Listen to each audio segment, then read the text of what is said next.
good is your eyesight? Do you ever wonder how good it is compared to the rest of the animal kingdom? We make a lot of assumptions about how our pets see the world, but what do we actually know about how animals' vision compares to humans?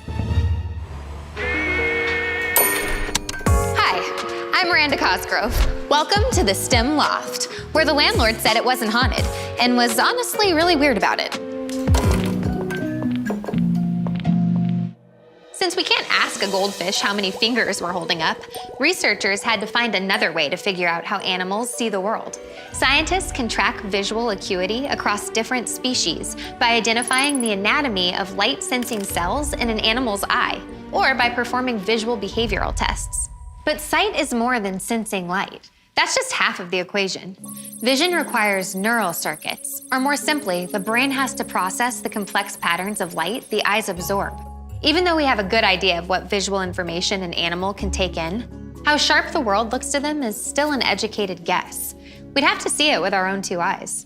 Speaking of, why do most animals have pairs of eyes? Why do we need two? I think I could rock a Cyclops look. Hey, graphics guy, can we try it? Okay, you could have just said no. Vertebrates usually have two eyes. These are your mammals, birds, reptiles, fish, and amphibians. Though a handful of these species have a secret third eye atop their head, which is not only light sensitive, but also regulates their body clock. Having two eyes helps with calculating distance, depth perception, and provides a wider field of view. Prey animals, like horses or deer, have monocular vision, with an eye on either side of their head, combining to create a wide field of vision to watch out for threats. Predators, like lions and us humans, have binocular vision, meaning forward-facing eyes. These two eyes on the front of their head creates an overlapping field of vision for increased depth perception and accurate hunting.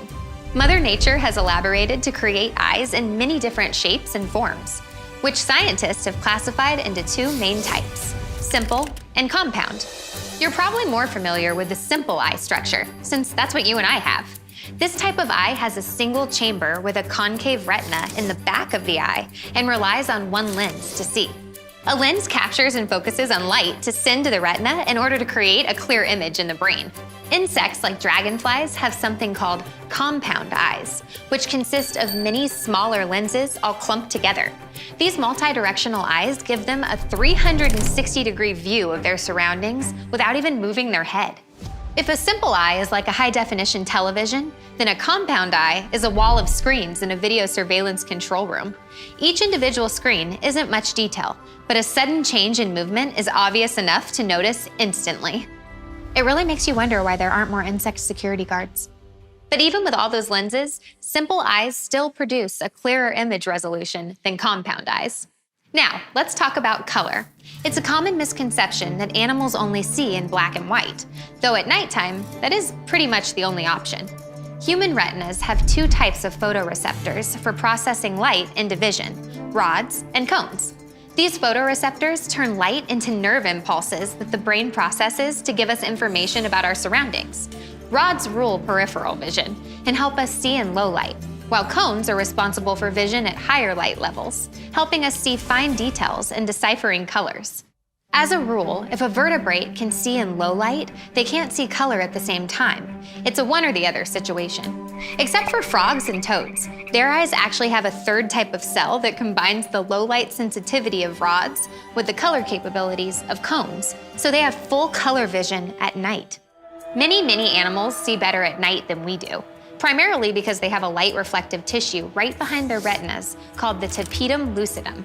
You've probably seen the tapetum lucidum in action. It's why your cat's eyes look like they're glowing when you shine a light on them. Cats, dogs, horses, cows, ferrets, and lots of other species use it to reflect light onto the retina, making them able to see not only better, but more efficiently in the dark. Contrary to popular belief, our dogs see a wide array of colors, just more similarly to a human with red-green color blindness. Dogs have two cones, blue and another that falls between the human red and green cone. So now you know why that blue toy is your dog's favorite, though they're more likely to prefer an object's smell and texture rather than its color. I wish I knew that before I showed my dog all those black and white movies. Although she was weirdly into Psycho. When it comes to the vision of the animal kingdom, Scientists draw conclusions from eye anatomy and by studying behavior. And while we may have information on their rods and cones and what an animal's eyes can detect, we'll never know exactly how the world looks to them. It can get pretty philosophical. Do I see the world in the same way a sloth does? Do we even see the world the same way as each other? Maybe, but we'll never know for sure. Hey, it's Miranda Cosgrove, your favorite host of Mission Unstoppable. I'm the only host. And if you want to watch awesome STEM videos and exclusive Mission Unstoppable clips, just make sure you subscribe and hit that notification bell.